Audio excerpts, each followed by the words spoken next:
ใหม่สูงค่ะแล้วว่ากาตอมอเก้งใหม่เขากดทัดดีเสียงล้านตีหนึ่งอันมีไว้ดีสู้เทพจะเว้งเมืองใจตอนเก้งใหม่ไว้หลังเสและฮับตึงลาดว่ามีก้นหยานเมืองอยู่ในปืนดีรวยดีจ้อมหมายมีในออบ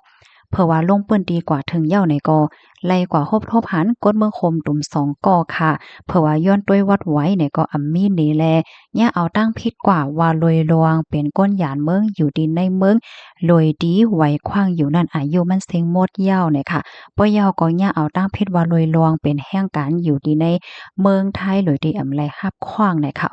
เอาตัวเขาสองก้อนนั่นส่งกว่าที่ห้องปริภพพิงราชนิเวศเปิดดาบปันตดตามกว่าจำหนังหมายมีวันเมืองมีข่าวสองก้อนนั้นลัดเนว่าไล่เข้ามาเมืองไทยตั้งปอดตอนแหลนหลินตีเก้งไห้ในค่ะเนาะเฮ็ดไว้คำแหลนเลียนโจข้าวปอดผ้าเสียวก็เข้ามาเนี่ยค่ะเพราะว่ามาฮอดถึงที่เว้งเก้งใหม่เหย้าเนี่ยก็มาเฮ็ดการเสียงล้านตีนายค่ะไล่หึงหมอกหนึ่งเหลินเจ้าในเหย้าไล่กาจาง1วันไหล3ปากหวาดเนี่ยค่ะโดยที่มีไว้ขว้างเหตุการณ์ซึ่งในนั้นค่ะน่ะเนาะตั้งฝ่ายภูมิพลพรเขาเนี่ยก็ได้ถามลองตั้งไล่โหย่อยย่ำมันเหี่ยวก็ขับเคิงปันตดตามกว่า จำหนังหมายมีวานเมืองมีนั่นว่าหนังไหนค่ะข้อมูลตอนในค่ะเลยปีมาที่ห้องการเพกและว่ากาเก้งใหม่ต่างไว้กำซื้อเนี่ยค่ะในตอนในเดย้อนป่องแรงปันพี่น้องค่ะอีกหนึ่งค่ะเนาะแต่มื้อในค่ะของวันที่9ใน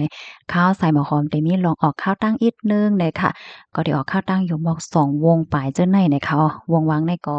ข้าวเงาเฮาค่ะเต็มป้อนน้ำในค่ะนะก้อยกะว่าเมื่อมีตื้อตั้งข้าวยามนั้นก็ได้เข้าใจมาตรงตักพี่น้องค่ะอยู่ใน